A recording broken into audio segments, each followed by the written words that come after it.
Saint James the Greater, the brother of Saint John. Why he's called the Greater, some say is because he was taller than the other James. Some say because he was the first before Saint James to follow Jesus.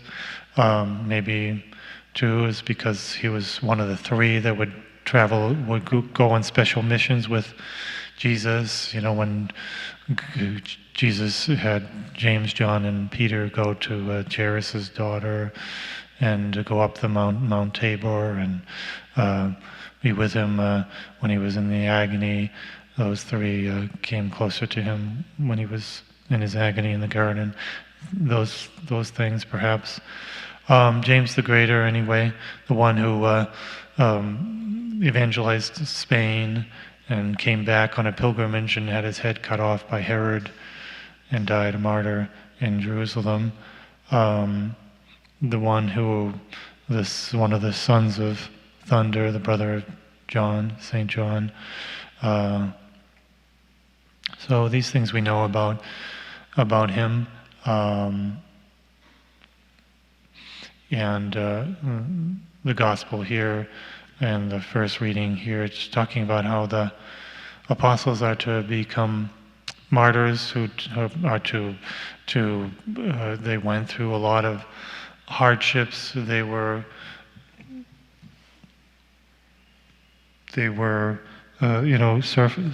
persecuted and suffered hunger and thirst and all kinds of hardships on their preaching and evangelizing. St. James going all to the ends of the earth at that time, Spain, doing all kinds of things to pave the way for the future Christians.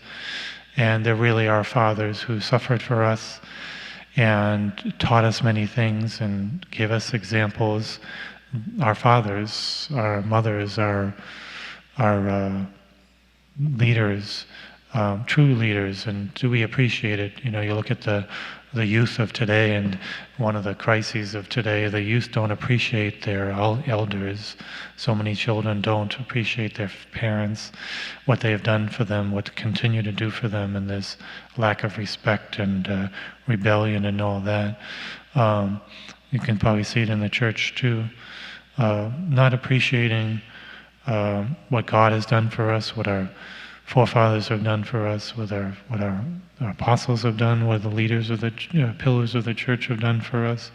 We need to follow their example, appreciate, and learn from them, but also practice what they have done too. And we need new leaders in the church today, new leaders, new youth who can be good and holy examples and lead the rest. This is what we need at all times, but perhaps in a particular time today. So we look to St. James and not just admire what he did and suffered, the example he set, and the rest of the apostles, but to become little apostles ourselves for those around us, and please God by a holy life as they lived.